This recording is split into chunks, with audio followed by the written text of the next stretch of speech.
Last week, I made a video on all the Spanish resources that I used to learn the language. But today, I wanted to talk about something equally as important, if not more important, content that you can use to immerse in the language. So today, I'll talk about things that I listen to, watch, or read in Spanish, and hopefully you find at least some of them interesting. Let's start with podcasts. Here are some of my favorites. So the first 3 podcasts are created by the same guy called Cesar, and he's from Spain. And I think the first podcast he created was Intermediate Spanish Podcast. And there he either interviews someone or he just talks about things like work, life, relationships, psychology. I remember there's like an episode that he has that talks about attachment theory and daddy issues. He doesn't really teach you Spanish in the sense that he doesn't really explain grammar or vocabulary that much. What he does instead is adjust in the way he speaks so that intermediate language learners can understand him. Another great thing about his podcasts is that you can also go on his website and download transcripts and flashcards with vocabulary for all the episodes that he releases. But that's not it. He relatively recently started another 2 podcasts. One is for false beginners, and another podcast that he has recently started is Advanced Spanish Podcast, which is exactly what it sounds like. And again, both the beginner one and the one for advanced learners have transcripts and flashcard decks on his website. If this is not the first time you are watching a video where people recommend Spanish podcasts, you might have heard a lot of people talk about a podcast called Entiende tu mente. And for good reasons. It's a really good podcast about mental health where 3 hosts respond to a question that is asked by one of their listeners every episode. But if you know and like this podcast, and if you're interested in the topic of mental health, I would also like to recommend a podcast called Por si las voces vuelven. And in this podcast, the host, whose name is, I think, Ángel Martín, and he also, by the way, has a book with the same name where he talks about his own struggles with mental health. He interviews different people. Some of them are relatively famous, some of them a little bit less so, but he talks to them about their own mental health.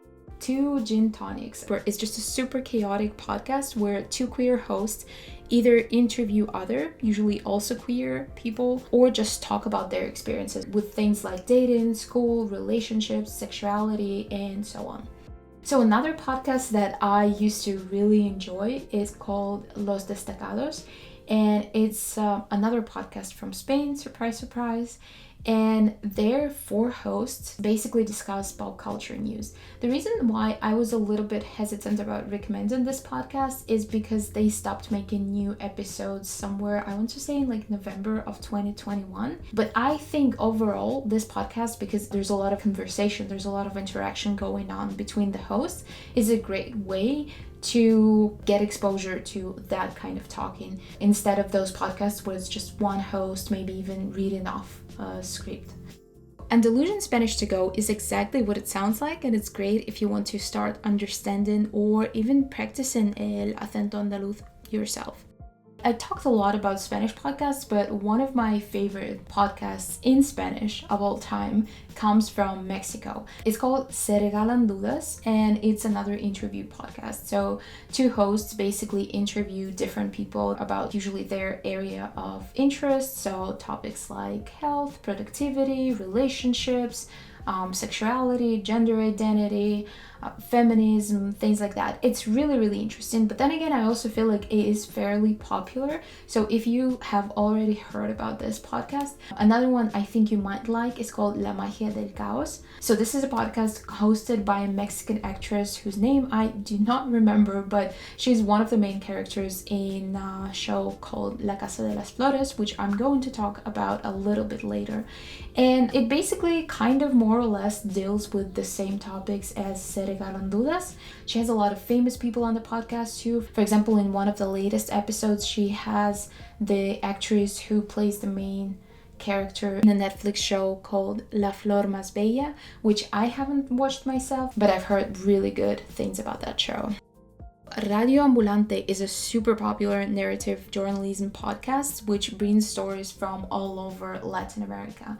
I really like this podcast because I did both my undergrad and graduate studies in mass communication, and every time I listen to it, I cannot help but think how much work goes into each one of their episodes. But another great thing is that they also have free transcripts on their website, and they have a very active community.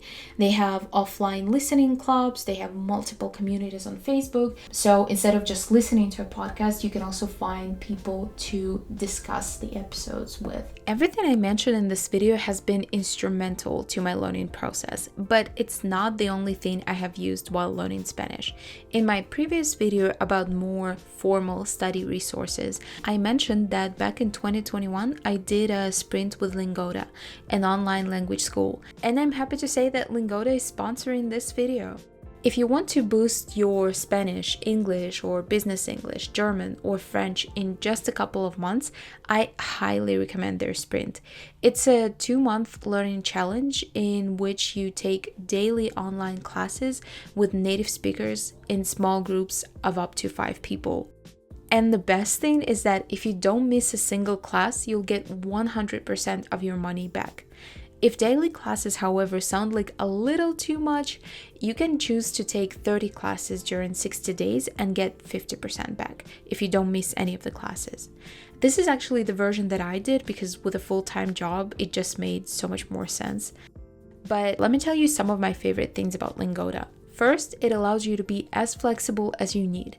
I have had Lingoda classes while living in South Korea, in Russia, Spain, and now in the United States. That's 4 different time zones, and I never had any problems with booking a class. Plus, here, no one is telling you what you should or shouldn't learn. You are free to choose classes and topics that you find interesting. Also, I'm someone who gets very comfortable having the same teacher, and then I get super stressed whenever I have to speak to a new person. But at Lingoda, you are exposed to many teachers from many different Spanish-speaking countries, which I really appreciate. But that's not all. On the platform, you also get access to learning materials, both before the class, so you can do a little warm-up, and after, so you can practice what you've learned. And after every class, you will also get feedback from your teacher, letting you know what went well and what can be improved.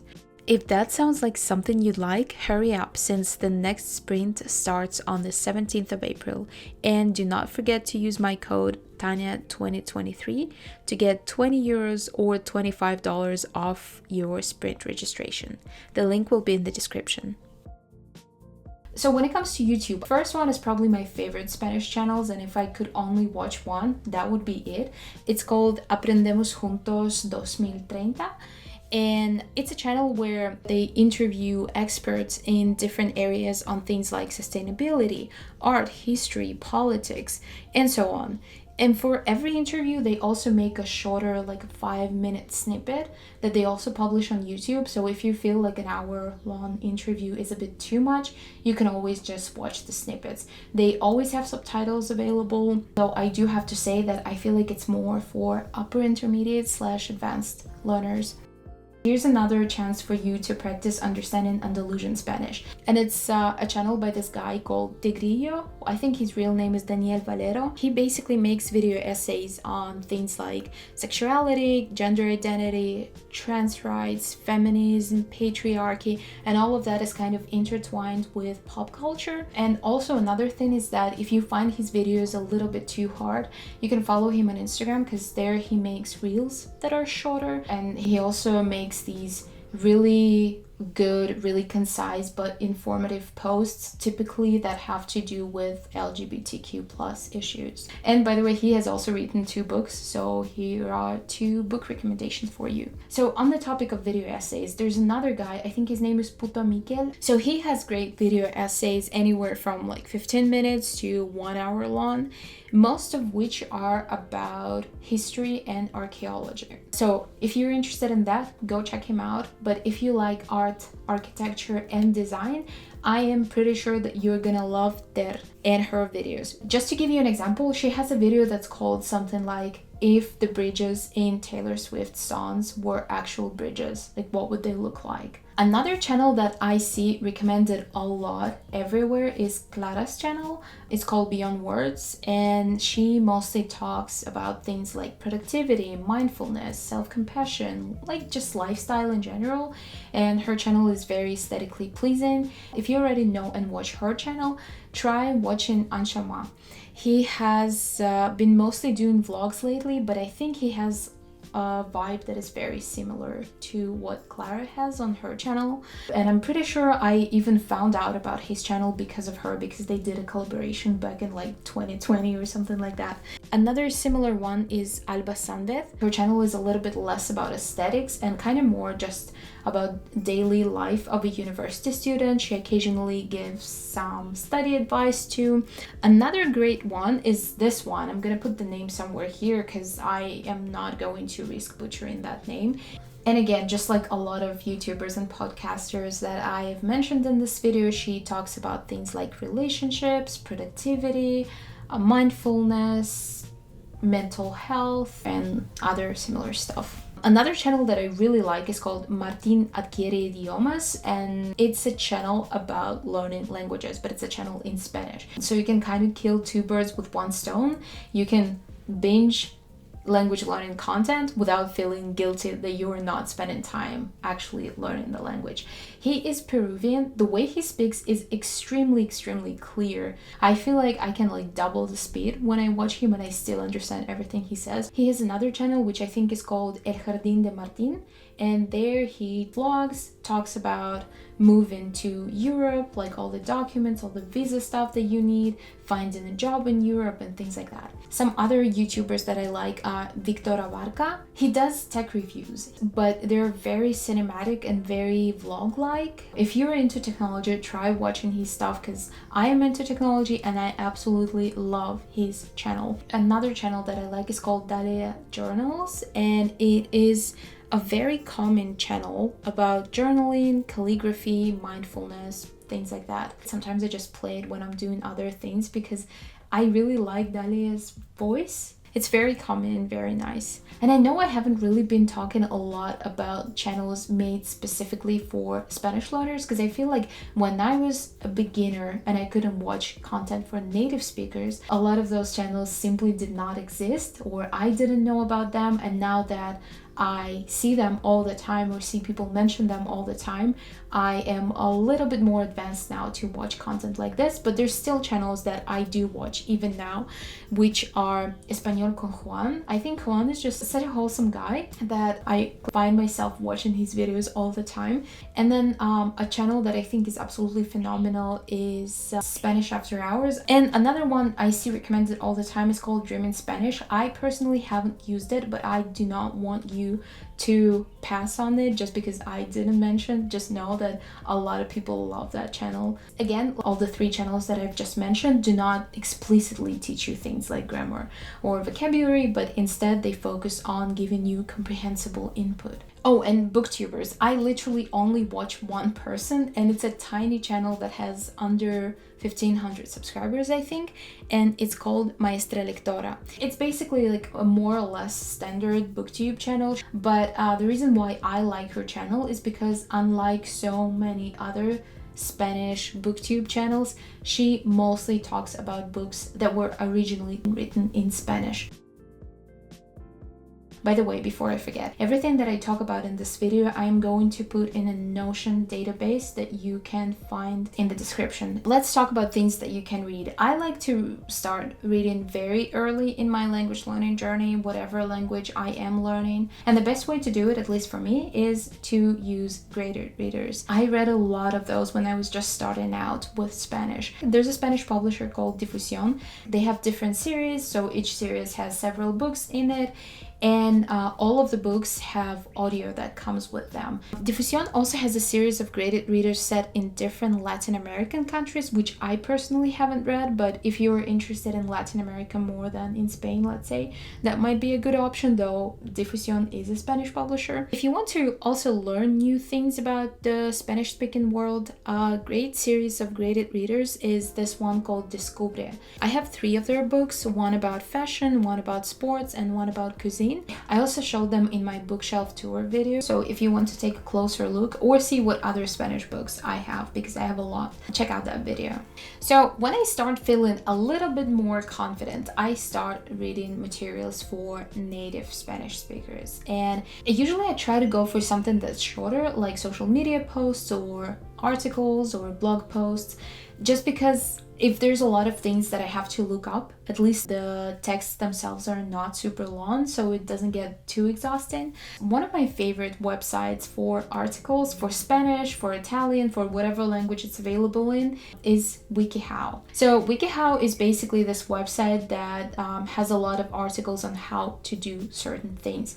And some of them are really useful. For example, I recently was able to save my dying plant because I read an article in Italian on how to take care of that plant. But there's also a lot of ridiculous things that you can read just for fun. For example, an article on how to fake a hickey, or what to do if your friend is a communist, and things like that. Another thing I like doing is looking up Spanish versions of media that I already know and like. It's also always good to remember that big online newspapers or publications, let's take El País for example, right? A really huge newspaper from Spain. Usually those will be a part of a bigger media company that owns different types of online publications. Let me show you what I mean. Say we go to El País's website, we go all the way down and see this Prisa thing here. So I click on it and it shows me a bunch of other websites. El País for Latin American countries, something about design, something about well-being, and so on.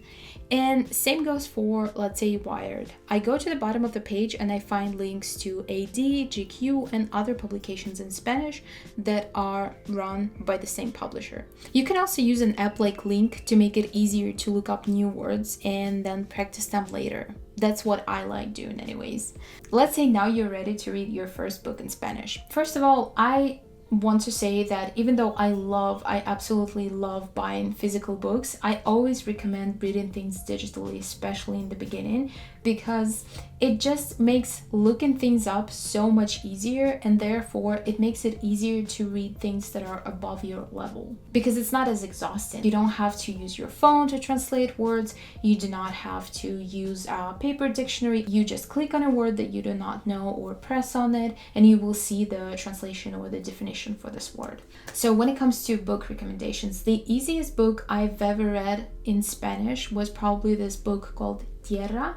It was written by Eloy Moreno, and he has a lot of other books, and from what I understand, his style is more or less similar for all of the books that he writes. So if you find this one, let's say, easy to read, and you will probably have the same experience with his other books. I have to warn you, it's not really a masterpiece, far from, but it's relatively easy and it's very engaging. Something else that I can recommend if you are just starting to read books in Spanish is reading self-help literature, especially books that have been translated from English. I remember reading Essentialism in Spanish and I barely had to look anything up. If you've ever read self-help books, then you know that a lot of them are written in a very, very simple language. I know a lot of people have really strong opinions on self-help, but if that's something you enjoy, why not try reading things like Atomic Habits or The Power of Habit or whatever in Spanish. But if you do not want to do that, I still have a recommendation for you. It's a book that was written in Spanish originally. It's a non-fiction, but it's a memoir, and it's called Ser Mujer Negra en España. The author, who's a black woman who was born and raised in Spain, talks about her experiences growing up and being an adult, being a mother, being married to a white man, and how they were different from those of her white peers. So when it comes to books that I read in Spanish, basically there's two things to keep in mind. First of all, I hate read a lot of books, so I will roll my eye, I will curse the author, I will curse the protagonist, and I will still read books written by the same people. So there's, for example, Carmen Mola, who is not really a woman named Carmen Mola, but three male authors who decided to use Carmen Mola as their pen name, I guess. So they have a series called Elena Blanco. There's like 4 books in the series at this point, and I've read all of them. Do I like all of them? Not really, but I still read them. I still want to know what happens next. And the second thing that I had to warn you about is that I mostly read something that's called novela negra in Spanish, which is basically like mystery, crime, a little bit of gore. So yeah, Carmen Mola is one of those authors that write in that genre. Another one would be Juan Gomez Jurado. An author that I really like is Dolores Redondo, and I think my favorite book by her is Todo Esto Te Daré, though she does have other books, and some of her books have been turned into TV series, and you can find them on Netflix. Again, there's going to be more books in that Notion database that I will link in the description. But how do I find books? I know people recommend using BookTube, Instagram, and BookTok a lot. I personally have not had much luck with that, except for that one YouTuber that I have just talked to you about. So I usually get ideas for what to read either by going on websites of stores that sell books. For example, Casa de Libros in Spain does that. Amazon is good. Even if you don't buy stuff on Amazon, you can still kind of use their recommendation system to find books that you like. And another website that I use sometimes is called Que Libro Leo, I think. And it's basically like a Spanish version of Storygraph or Goodreads that you can also use to find books to read. And another thing I do is I sometimes check out publishers' websites. For example, for Spain, I really like Alfaguara and the stuff that they publish. And another one that I like is called Editorial Planeta. Oh yeah, and when it comes to the classics, I think if you want to do the switch, I would personally recommend trying short stories first. A lot of authors, especially authors from Latin America, for some reason really like that format, so you will find a lot of collections of short stories written by different Latin American authors. I would say that my personal favorite is called Todos los Fuegos el Fuego. It was written by Julio Cortázar. I also read his Rayuela, but I was like, I don't care for this one. However, Todos los Fuegos el Fuego is like my favorite short story collection in like any language that I have read things in.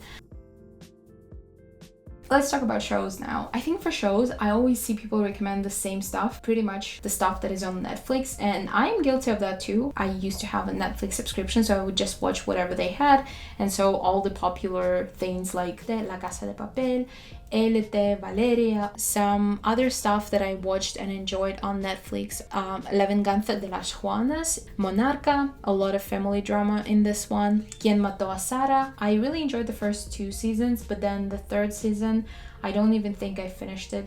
But I have 2 shows that are my absolute favorite on Netflix, and both come from Mexico despite the abundance of content from Spain that I've just recommended to you in this video. So the 2 shows are La Casa de las Flores and Madre Solo Hay Dos. So La Casa de las Flores is this really cool dark comedy that is kind of in a way a parody of a lot of Mexican or Latin American telenovelas.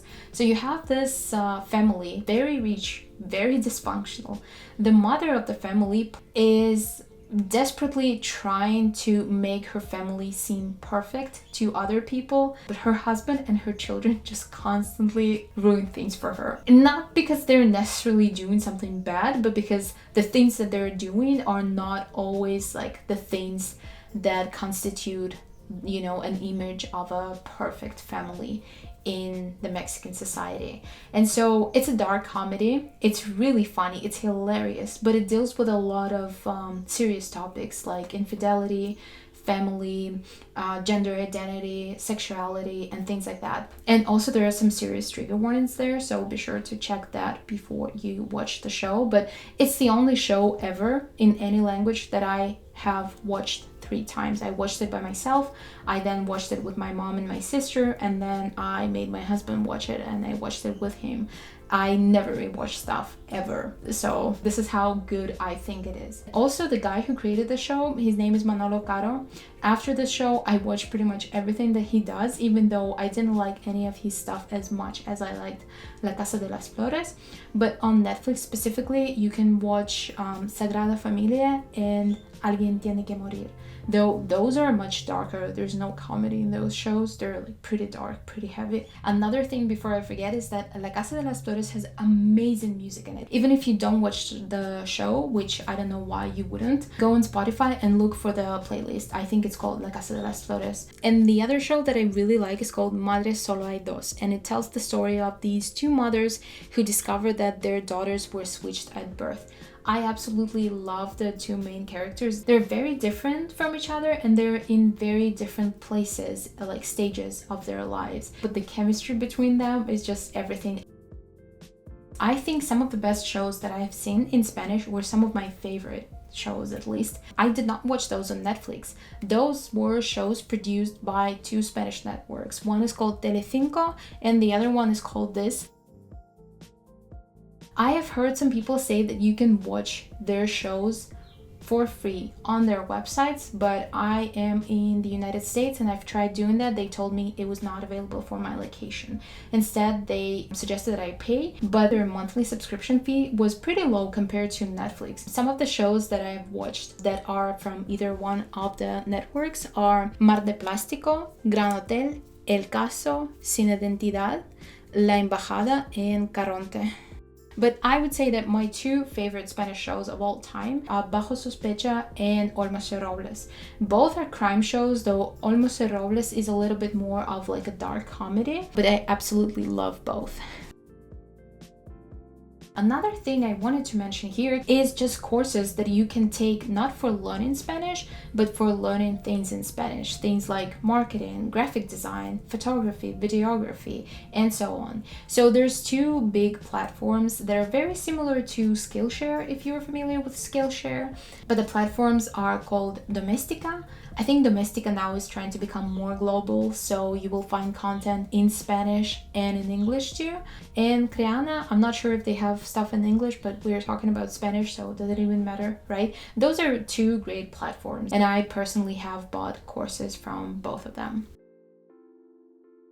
And now let's talk about music, but I have to warn you here, I love extremely cheesy and dramatic music. And also another heads up, whenever I tell people what kind of music I like, especially if it's someone from like Latin America or Hispanics here in the United States, they always tell me something like, oh, my mom loves that singer. So again, this just kind of shows you the type of music that I like. So some Spanish singers that I like are David Bustamante, and I especially like his albums called Al Filo de Irrealidad, Vivir, and Mio. If you like this kind of like mellow pop that sounds a little bit vintage, like maybe late 1990s or early 2000s, or if you like someone like Joanne, try listening to Critica y Seik. They're really good. They only have one album and I think they are not making music anymore, at least not together, but I have listened to that one album that they have like 100 million times. Another one that I like is David Bisbal. I don't really care for most of his stuff, but I really like his album called Tú y Yo. Now to Latin America. Okay, some male artists that I like are Sin Bandera. They are a duo from Mexico, I want to say. I also really like Cheyenne. Remember I told you I really like mom music? So yeah, Cheyenne, I guess, qualifies as that. And I also really like this band called Matisse. And they have some like pretty cool ballads. But my true pride and joy is this playlist that I made that is just 8 hours of pure drama and heartbreak. So if you like the 80s or super dramatic ballads, or maybe, God forbid, if you have recently broken up with someone, you're probably gonna like this. And if you don't tell me, because I'm extremely fragile when it comes to this playlist. It's called No estoy loca, solo estoy desesperada, and it's a quote from a song by Gloria Trevi, which you will find on this playlist. Not that particular song, but you will definitely find Gloria Trevi on the playlist, together with legends like Ana Gabriel, Miriam Hernandez, Lupita D'Alessio, Amanda Miguel. There's also Pimpinella, who's a very creepy duo of a brother and sister who sing songs where they interact with each other as if they were lovers. So yeah, definitely check that out if you're interested in that kind of music. I also have a playlist that is a little bit more modern, that also has songs in Spanish, of course. Admittedly, it's not as good as this one, so I highly recommend this playlist and not this one, but you can listen to both, right? And that is pretty much everything that I wanted to talk to you about. As I said, everything that I have mentioned and some things that I did not mention in this video are going to be in that Notion database that I've compiled. It is completely free, though you can leave me a tip if you want. As always, thank you so much for watching this video, and I will see you in my next one. Bye bye.